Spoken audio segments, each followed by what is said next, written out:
Hello friends, let's learn vocabulary and GK from today's Hindu newspaper. The news main headline: Trade deal made from a position of strength, says Modi. So recent, whatever the recent concluded or recent started trade deal between US and India, there are a lot of rumors like India ఇట్లా I mean pressurise చేసి trade deal sign చేసేలా చేశారు, tariff వాళ్ళని బెదిరించి చేశారు. Means we're at a weaker position while signing the deal అనే news వస్తున్నాయి ఎక్కువ. So PM Modi says that's not true, his intention is that's not true, we're in a position of strength, we have made a trade deal అని మోడీ అన్నట్టు చెప్తున్నారు. Next, farmers protest Goyal's remarks. Protest means నిరసన. గోయల్ చెప్పిన స్టేట్మెంట్కి farmers నిరసన తెలుపుతున్నారు అని ఆ statement చెప్తుంది, for cotton farmers especially.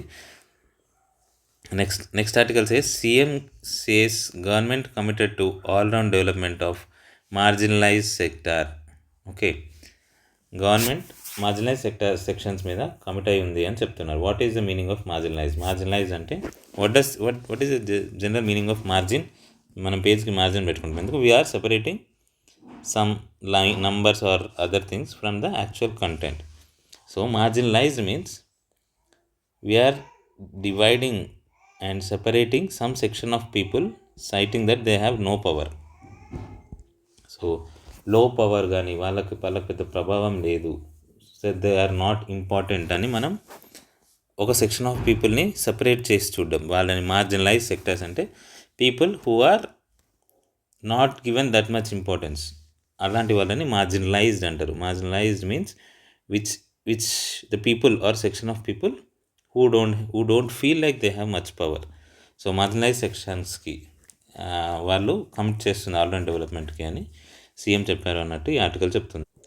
Next news item is Karimnagar Nizamabad mayoral polls poised for nail biting finish. Poise అంటే టు బీ రెడీ అంటే నెయిల్ బైటింగ్ ఫినిష్ అంటే ఏంటి? నెయిల్ బైటింగ్ ఉత్కంఠభరితమైన అన్నప్పుడు నెయిల్ బైటింగ్, గోర్లు కొరుక్కుంటారు కదా ఉత్కంఠ టైంలో, అందుకే గోర్లు బైటింగ్ కొరకడం అంటే అది ఎలాంటి టైంలో కొరుకుతారు? ఉత్కంఠంగా ఉన్నప్పుడు కొరుకుతారు. సో అందుకే నెయిల్ బైటింగ్ ఫినిష్. ఎవరు గెలుస్తారు, ఎవరు మేయర్ అవుతారు తెలియదు కదా. సో అట్లాంటి నెయిల్ బైటింగ్ ఫినిష్కి రెడీగా ఉంది అన్నట్టు. Poise means to be ready. Poised అంటే ఇప్పుడు నువ్వు మూవ్ అవ్వట్లేదు but you are ready to move, ఆ సందర్భంలో వాడతారు. For example, I'm poised to participate in marathon అంటే నేను మ్యారథాన్కి ఏమేమి కావాలో అన్నీ ప్రాక్టీస్ చేస్తున్నా, ఎట్లాంటి రన్నింగ్ చేయాలి, ఎప్పుడు ఏ లెంత్లో ఎట్లాంటి స్పీడ్ మెయింటైన్ చేయాలి, ఇవన్నీ రెడీ చేసి ఉన్నాను అంటే పాయిజ్, నువ్వు రెడీగా ఉన్నావు కదా, అందుకని I'm poise to participate in a marathon. అట్లా పాయిజ్డ్ అంటే టు బీ రెడీ, అట్లాంటి సందర్భంలో వాడతాం. Next article, temples witness a tide of devotion at Shivaratri. Tide అంటే అలా, సముద్రపు అల అని అంటాము, అలా. ఓకే, సో అలలాగా ఎగిసిపడడం అంటారు. అట్లా చాలామంది జనాలు వచ్చారు. టైడ్ ఆఫ్ డివోషన్, భక్తి యొక్క అల వచ్చేసింది శివరాత్రి కోసం టెంపుల్స్ దగ్గర. విట్నెస్ అంటే జనరల్లీ విట్నెస్ అంటే మనం సాక్ష్యానికి వాడతాం, బట్ ఇక్కడ టెంపుల్స్ అట్లాంటి సందర్భాన్ని చూసాయి కాబట్టి విట్నెస్ అని చెప్తున్నారు. Temples witness a tide of devotion, భక్తి యొక్క అలని చూశాయి టెంపుల్స్ ఆన్ శివరాత్రి అని చెప్తున్నారు. Next news item, Bhatti performs puja for state's prosperity మనకు చిన్నప్పుడు ప్లెజ్లో ఉండేది, ఇండియాస్ మే కంట్రీ ప్లెజ్లో ప్రాస్పరస్ అనే మీనింగ్ ఉండేది. ప్రాస్పరిటీ ఆర్ ప్రాస్పరస్ అంటే ఏంటి మీనింగ్? తెలుగులో అయితే సౌభాగ్యంగా అంటే విచ్ ఈస్ గుడ్, శుభం, ఎవ్రీథింగ్ హ్యాపెన్స్ గుడ్, అట్లా ఆ పాజిటివ్ వైబ్స్ని ప్రాస్పరిటీ అంటారు. సుభిక్షంగా, సౌభాగ్యంగా అనే సందర్భం ఉంటాయి కదా, ఆ టైంకి మనం ప్రాస్పరిటీ అని అంటాం. Okay, so invoking the divine blessings of lord Shiva. Invoke అంటే మీనింగ్ ఏంటి? Some rule or some statement ఎక్కువగా రూల్స్కి వాడతారు. ఓకే, అట్లాంటి దాన్ని వాళ్ళ మీద ప్రభావం చూపించడం. ఓకే, అంటే ఇన్వోక్ ద ట్రాఫిక్ రూల్స్ అంటే ట్రాఫిక్ రూల్స్ని ఇంప్లిమెంట్ చేయడం. టు ఇంప్లిమెంట్ అన్నట్టు. ఇన్వోక్ అంటే to make, implement actively. Okay. దీని ఆపోజిట్ వర్డ్ వచ్చి రివోక్. అంటే ఇప్పటివరకు ఉన్నదాన్ని ఏదైనా తీసేసామనుకోండి దాన్ని రివోక్ అంటారు. Invoke is to implement and revoke is to remove which to cancel the implementation. అలాంటి టైంలో రివోక్ అని వాడతాం. Okay. Invoking the divine blessings. Divine means something related to God, శుభప్రదమైన or something which is higher than. Divine అంటే wine whisky కాదండి అని అతడు సినిమాలో ఉంటుంది చూడు, ఆ డివైన్ ఇది. సో డివైన్ ఈజ్ చాలా గొప్పది అని, చాలా ఉన్నతమైనది అని. Divine blessings of lord Shiva for the prosperity of the state. Prosperity అంటే ఏమనుకున్నాం? సౌభాగ్యం. So these two are the meanings here. Next ఏంటి? Will abide by party decision. Jeevan అంటున్నారంట. Will abide by party decision Jeevan అంటున్నారు. అబైడ్ అంటే ఏంటి? కట్టుబడి ఉండడం. కట్టుబడి ఉండడం. ఓకే. విల్ అబైడ్ అంటే పార్టీ డెసిషన్కి నేను కట్టుబడి ఉంటా. Abide important word for vocabulary. Abide means కట్టుబడి ఉండడాన్ని అబైడ్ అంటారు. I will abide by my words. నా మాటలకి నేను కట్టుబడి ఉంటాను అన్నట్టు. అలాంటి సందర్భంలో అబైడ్ అంటాం. Abide means I will follow whatever I have spoken or whatever the statement or rule was set. I will abide by traffic rules అంటే నేను ట్రాఫిక్ రూల్స్ పాటిస్తాను అని. Okay. Next news item. Police urge CPI Maoist cadres to surrender. Urge అంటే ఏంటి? To plead or to advise forcefully or to advise strongly అని చెప్పొచ్చు.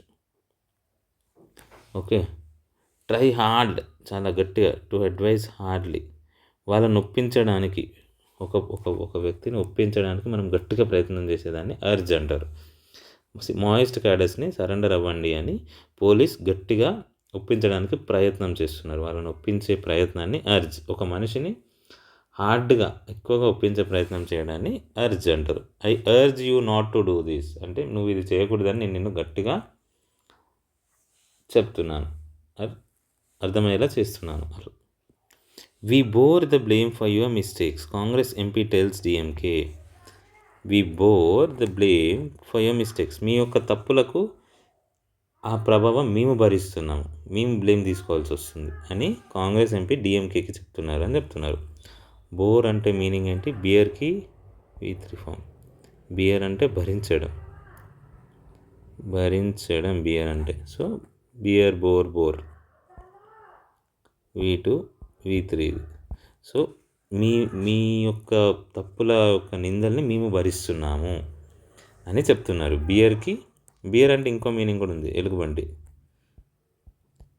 అది noun.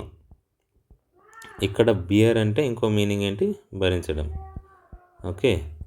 So ఈ భరించడానికి V2 ఫామ్ బోర్. ఇది నౌన్, ఈ బియర్ వచ్చి verb. Okay. So we bore the blame మేము భరిస్తున్నాం. వి బియర్ ద బ్లేమ్ అంటే ప్రెజెంట్ టెన్స్లో. We bore the blame past టెన్స్లో. We bore the blame for your mistakes మీ యొక్క తప్పులకు అని కాంగ్రెస్ ఎంపీ చెప్తున్నారు అని చెప్తుంది ఈ న్యూస్ ఐటమ్. ఇక్కడ చూడండి. The UAE India corridor is sparking a growth story. Okay. The India అని ఎప్పుడైనా అంటామా మనం బట్ ద యుఏఈ అన్నాం ఇక్కడ. ఎందుకు? ఇక్కడ ఆర్టికల్ ద వాడారు యుఏకి. బికాస్ యునైటెడ్, యూనియన్ ఇట్లాంటి పదాలకు ఇట్లాంటి పదాలు వాడినప్పుడు ద వస్తుంది. ఆర్టికల్ ద వాడాల్సిందే. The United States of America, the UAE, the UK, అట్లా the union. The union of India అనొచ్చు. ఓకే. ద ఇండియా అనకూడదు, the union of India. So here the has to be used when words like united or union comes as an article. The article has to be used అనే రూల్ని ఇక్కడ వీళ్ళు implement చేశారు. So article ఏంటి? The India UAE corridor is sparking a growth story. So మన UAE India trade corridor ఏదైతే మనం set చేసుకున్నామో మన డీల్స్ ద్వారా లాస్ట్ ఇయర్ అయిందో దాని ద్వారా మంచి గ్రోత్ ఉంటుంది అని చెప్తున్నారు. We need fiscal prudence during elections. Prudence అంటే క్రమశిక్షణ ఆర్ జాగ్రత్త. during elections, people or political parties or party in the government try to spend lot of money on public pleasing. Okay, జనాల్ని ప్లీజ్ చేయడానికి చాలా money spend చేస్తాం. So physical prudence ఉండదు అప్పుడు, జాగ్రత్త అంటే ఫినాన్షియల్ జాగ్రత్తలు ఉండవు, ఫైనాన్షియల్ రెస్పాన్సిబిలిటీ ఉండకుండా ఎట్లా పడితే అట్లా డబ్బులు స్కీమ్స్ పెట్టి డిస్ట్రిబ్యూట్ చేసేస్తారు. సో అట్లా ఉండకూడదు. వీ నీడ్ ఫిజికల్ ప్రుడెన్స్, అంటే క్రమశిక్షణ ఉండాలి ఎలక్షన్స్ టైంలో కూడా అని ఈ న్యూస్ ఐటమ్ చెప్తుంది. Death sentences in India, fewer confirmations, higher acquittals. ఇండియాలో డెత్ సెంటెన్స్కి ఫ్యూయర్ కన్ఫర్మేషన్స్ వస్తున్నాయి. డెత్ సెంటెన్స్ అవాయిడ్ చేసిన మధ్యలో లాస్ట్కి కన్ఫర్మ్ ఫైనల్ స్టేజ్ వరకు వెళ్ళట్లేదు, మధ్యలోనే ఏదో ఒకలాగా వాళ్ళని రిలీజ్ చేస్తున్నారు. ఎక్విటల్స్ అంటే ఏంటి? నేరం నుంచి విడుదల చేయడం. ఓకే, నేరం నుంచి రుజువు లేక ఆర్ ఏదో ఒక కారణంతో నేరంని తీసేయడం. ఓకే, తీసివేయడం, శిక్ష తీసేయడం అలా. ఎక్విటల్ ఆపోజిట్ వర్డ్ ఏంటి? కన్విక్టెడ్ మీన్స్ నేరం రుజువై శిక్ష పడడం. నేరం రుజువు అవ్వడాన్ని కన్విక్టెడ్ అంటారు, నేరం రుజువకపోవడాన్ని ఎక్విటల్ అంటారు. Okay, so death sentences prove అవ్వలేక చాలా వరకు అవి మధ్యలోనే తీసేయాల్సి వస్తుంది, ఆ నేర నిరూపణ జరగట్లేదు, ఎక్విట్ చేయాల్సి వస్తుంది జనాన్ని అని చెప్తున్నారు. Opposite word is convicted. God killed in rhino attack at Kaziranga National Park. This is important in terms of GK. Okay, where is Kaziranga National Park located? It is in Assam. And anything more about Kaziranga National Park? It is UNESCO World Heritage Site or UNESCO site. Okay, next, what else you know about Kaziranga? Kaziranga is famous for one-horned rhino. ఒక్క కొమ్ముతో ఉన్న rhinoceros ఎక్కువగా ఉంటాయి అన్నట్టు కజిరంగాలో. Okay, so ఇట్లా Kaziranga national park అస్సాంలో ఉంది, అదొక UNESCO site, దానికి వన్ హార్డ్ రైనోకి ఫేమస్. అందులో ఇంకా చాలా యానిమల్స్, చాలా ఎండేంజర్డ్ స్పీసెస్ చాలా ఉంటాయి, ఎండేంజర్డ్ టైగర్స్ కానీ బుల్స్ కానీ ఉంటాయి. That's different story, but one horned రైనోకి ఇది ఎక్కువ famous. It is situated in Assam. Next article, Indo-Pakam Chief Lords Operation Sindoor. What Lords means? We have discussed this several times. Okay, Prashamsa. So Indo-Pacific Command. Pakam ante Pacific Command. దాని chief పొగిడాడు or ప్రశంసించాడు on operation Sindoor అని ఈ news item చెప్తుంది. ఇంకొక GK item, from today AI summit is happening in New Delhi. Where it is happening? New Delhi. So if there comes a question, where was AI summit 2026 happened, you can have to say it's in New Delhi. Okay, next news item regarding the India versus Pakistan T20 international match happened yesterday. Kishan and bowlers help India annihilate Pakistan. Annihilate, what is the meaning of annihilate? Annihilate means to destroy completely. ఓకే, పాకిస్తాన్ని complete in all ఫీల్డ్స్లో destroy చేసేసారు India and Kishan and bowlers అని చెప్తున్నారు. To destroy completely, annihilate. ఇది sports కన్నా ఎక్కువ it will be used more in terms of wars or some real fights. Okay, not in sports, but ఇక్కడ వీళ్ళు వాడారు ఎందుకంటే because Pak was really suffocated to actually have some decent score on the board. Okay, that's why they have used this word called annihilate here. So annihilate is to destroy completely, total dominance అన్నట్టు. The next news article is ambiguities in US-India trade deal. US-India trade deal sign జరిగింది అని ఇప్పటికి మనం మాట్లాడుకుంటున్నాం, కానీ actually అందులో ఏం మాట్లాడుకున్నారు, దేనికి ఎంత పర్సంటేజ్, ఏమి డీటెయిల్స్ బయటకు రాలేదు అన్నట్టు. సో అందుకని ambiguities means confusions or lot of not having clarity or not having clarity. ఈ టైంలో ambiguity అనే పదం వాడదాం. So ambiguities, so confusion or not having క్లారిటీని ambiguities అంటారు. Yeah, so that's it. అందులో ట్రేడ్ డీలో అలా ఉందని ఈ ఆర్టికల్ న్యూస్ ఐటమ్ చెప్తుంది. Okay, the gist means short notes అని ఎంటైర్ కంటెక్స్ట్ అని జిస్ట్ అంటారు. మనం నోట్స్కి కూడా ఏదైనా పెద్ద కాంప్లెక్స్ సబ్జెక్ట్ ఉంటే జిస్ట్ రాసుకోవాలి. Gist means short meaningful descriptions అన్నట్టు. Okay, I hope today's words are clear and good. We have learned a good number of words today for our vocabulary addition and little bit of general knowledge as well. Okay, let's continue this learning. Let's fine tune to more effective way going forward. Hope you all liked it. Please share and subscribe our channel.